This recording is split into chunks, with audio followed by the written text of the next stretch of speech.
এবারে মুসলিমদের যে পরব হয় আজকে ঈদ, সেই পরব সেলিব্রেট হচ্ছে। তো সেখানে দেখতে পাচ্ছ কত সাজুগুজু করে সব বেরিয়েছে। এবার দেখো কত সুন্দর সাজিয়েছে রাস্তাটা, ওদের এলাকাটা। ওদের একটা মাদ্রাসা রয়েছে, সেই মাদ্রাসাটাকে ওরা লাইট দিয়ে সাজিয়েছে, বেশ সুন্দর লাগছে দেখতে। এবার দেখো মসজিদটাও সাজিয়েছে, বেশ ভালো লাগছে দেখতে। আমরা প্রতিবারই প্রায় দেখে থাকি এটা, কিন্তু এবার স্পেশালি তোমাদের সাথে শেয়ার করার জন্য আমি আসলাম এই পাড়াতে। তো দেখো মসজিদটা পুরো লাইট দিয়ে সাজিয়েছে, ভালো লাগছে দেখতে। তো এবার দেখো এখানে একটা ছোট পুকুর রয়েছে, তো এই পুকুরে বোটিং চালু করেছে। তো দেখো বোটিং করছে সব বাচ্চারা মিলে খুব আনন্দের সাথে। রাস্তাতেও ভিড় অনেক রয়েছে, দেখো সবাই বেরিয়েছে। এবার দেখো একটা ছোট মতো মেলা বসেছে ঈদ উপলক্ষে। এবার এখানে কসমেটিক সারা জিনিস, চুড়ি, বাচ্চাদের খেলনা সব রকমই বসেছে। তো দেখো সবাই এনজয় করছে, নিজেদের মতো করে কেনাকাটা করছে, নিজেদের মতো করে ঘুরছে, নিজেদের মতো করে খাচ্ছে। এবার দেখো লাইটিং লাগিয়েছে। তো দেখো রাস্তার ধারে লাইটিং লাগিয়েছে।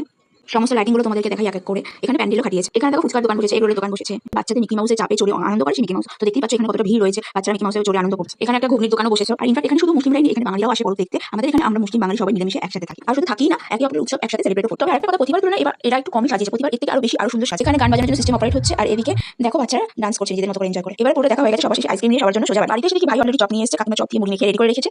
আর এদিকে মা ফুচকা নিয়ে এসেছে, আর আমরা আইসক্রিম নিয়ে এসেছি। চপ আর মুড়ি মাখাটা অসাধারণ হয়েছিল, সাথে ফুচকাটাও অনেক টেস্টি ছিল। সবটা মিলিয়ে আজকের ঈদ স্পেশাল খাওয়া দাওয়াটা বেশ ভালো জমিয়েই হলো।